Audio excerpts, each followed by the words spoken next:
अगले वीडियो में आपने अभ्यास के कुछ प्रश्नों की समझ ली और उनको जाना, समझा और याद भी रखा होगा।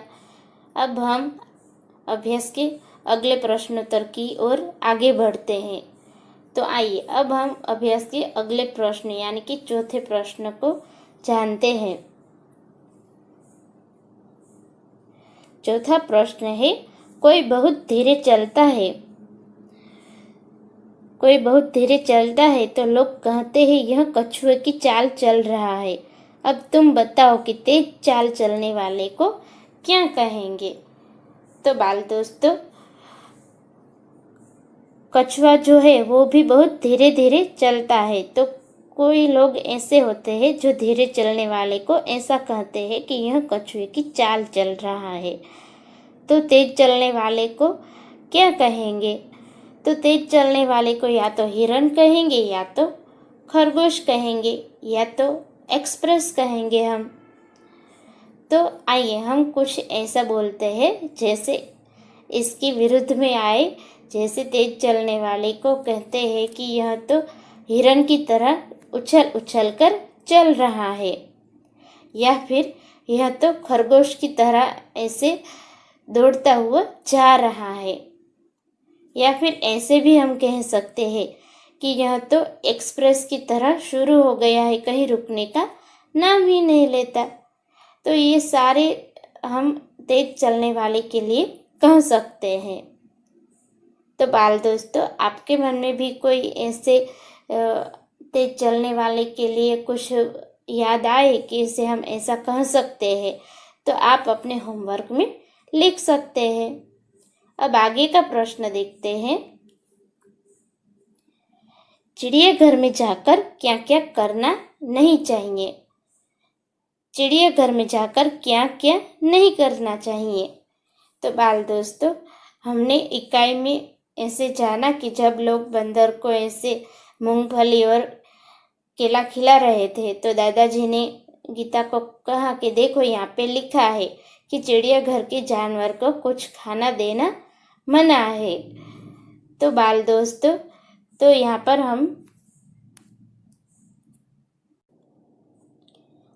पर हम कुछ ऐसे नियम जानेंगे जो हमें चिड़ियाघर में जाकर नहीं करने चाहिए।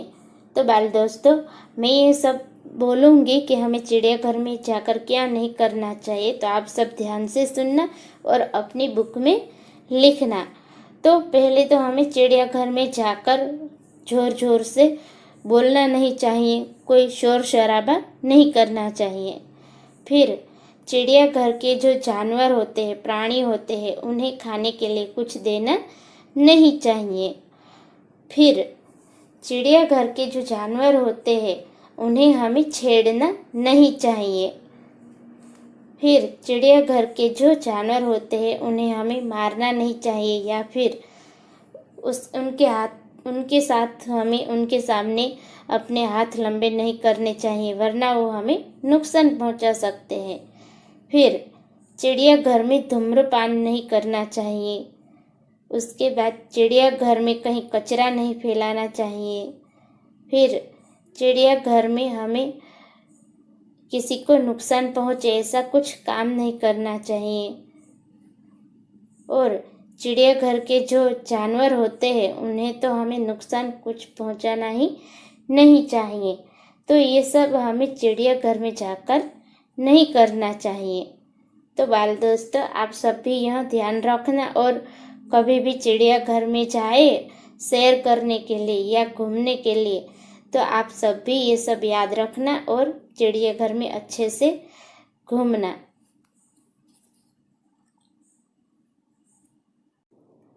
हाँ, तो बाल दोस्तों, अब स्वाध्याय को समझते हैं।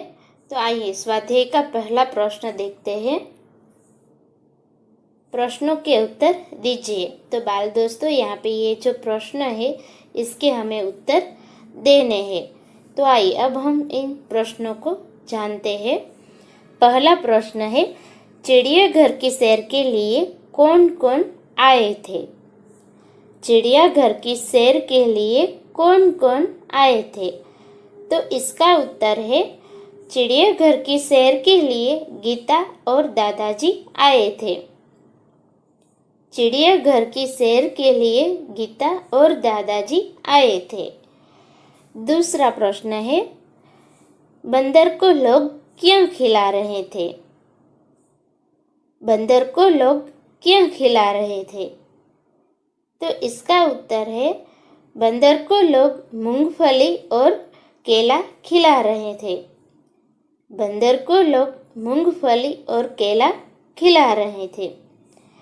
तीसरा प्रश्न है, लंगूर का मुंह कैसा होता है? लंगूर का मुंह कैसा होता है? तो इसका उत्तर है, लंगूर का मुंह काला होता है। लंगूर का मुंह काला होता है।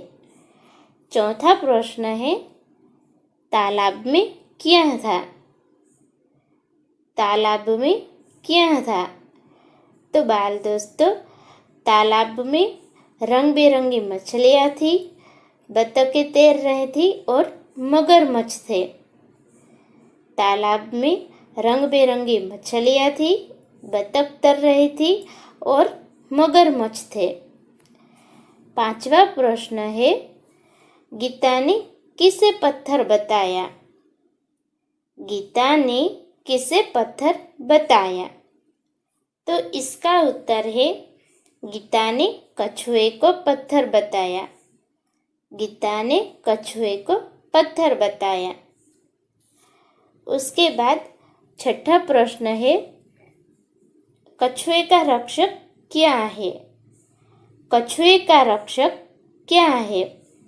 तो इसका उत्तर है, कछुए का रक्षक उसका खोल है।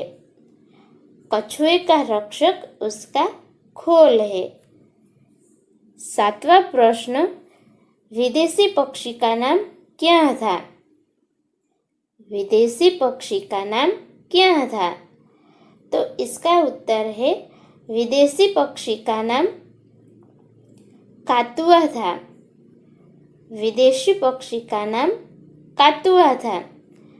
उसके बाद आठवां प्रश्न है, सबसे बड़े पक्षी का नाम लिखिए। सबसे बड़े पक्षी का नाम लिखिए। तो इसका उत्तर है, सबसे बड़े पक्षी का नाम है शुतुरमुर्ग। सबसे बड़े पक्षी का नाम है शुतुरमुर्ग। तो बाल दोस्तों, ये सारे प्रश्नों के उत्तर हमने जाने, तो आप सब ये याद रखना और अपनी बुक में लिखना। अब आगे का प्रश्न है दूसरा प्रश्न। उदाहरण के अनुसार रेखांकित शब्दों की जगह उचित शब्द रखकर वाक्य पूरा कीजिए। तो बाल दोस्तों, यहाँ पे जो रेखांकित शब्द है उसकी जगह हमें कुछ एक उचित शब्द रखना है और वाक्य पूरा करना है। जैसे कि ये वाक्य देखना है और उसके हिसाब से यहाँ पे हमें लिखना है। तो पहले हम उदाहरण देखते हैं। यहाँ पे उदाहरण है, पेड़ पर बंदर लटक रहा है। पेड़ पर बंदर लटक रहा है। तो सामने है जो जवाब है, उत्तर है, पेड़ पर बंदरियाँ लटक रही हैं। पेड़ पर बंदरियाँ लटक रही है। तो बाल दोस्तों, ये जो प्रश्न उत्तर है ये स्त्रीलिंग और पुल्लिंग के आधार पर है। तो हमें जहाँ पर पुल्लिंग का शब्द दिया गया हो वहाँ सामने हमें स्त्रीलिंग शब्द लिखना है, और जहाँ पे स्त्रीलिंग शब्द दिया गया हो तो वहाँ हमें सामने पुल्लिंग शब्द लिखना है। तो आइए अब हम इन वाक्यों को जानते हैं और समझते हैं। पहला है, तालाब में हाथी नहा रहा है। तालाब में हाथी नहा रहा है। तो यहाँ पे सामने हमें लिखना है कि तालाब में हाथनी नहा रही है। तालाब में हाथनी नहा रही है। तो बाल दोस्तों, यहाँ पे ये जो वाक्य है वहाँ पे उचित शब्द रखकर मैं बोलूँगी और आप सबको अपनी बुक में लिखना है। तो मैं जो बोलूँ वो आपको ध्यान से सुनना है। तालाब में हाथनी नहा रही है। उसके बाद दूसरा है, रेगिस्तान में ऊंट दौड़ रहा है। रेगिस्तान में ऊंट दौड़ रहा है। तो बाल दोस्तों, यहाँ पे ऊंट जो है वो पुल्लिंग शब्द है, तो यहाँ पे हमें उसका स्त्रीलिंग लिखना है। तो यहाँ पे हम लिखेंगे, रेगिस्तान में ऊँटनी दौड़ रही है। रेगिस्तान में ऊँटनी दौड़ रही है। उसके बाद तीसरा वाक्य देखते हैं, जंगल में मोरनी नाच रही है। जंगल में मोरनी नाच रही है। तो बाल दोस्तों, यहाँ पे मोरनी जो है वो एक स्त्रीलिंग शब्द है, तो हमें यहाँ सामने पुल्लिंग शब्द लिखना है।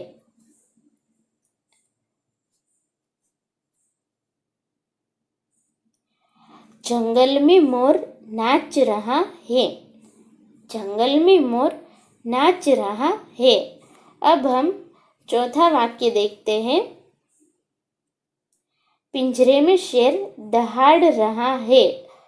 पिंजरे में शेर दहाड़ रहा है। तो बाल दोस्तों, यहाँ पे हम देख सकते हैं कि शेर जो है वो एक पुल्लिंग शब्द है, तो हमें यहाँ पर उसका स्त्रीलिंग शब्द लिखना है। तो इसका उत्तर आएगा, पिंजरे में शेरनी दहाड़ रही है। पिंजरे में शेरनी दहाड़ रही है। तो बाल दोस्तों, यहाँ पे मैंने आपको ये जो दूसरा प्रश्न है वो अच्छे से करवाया है।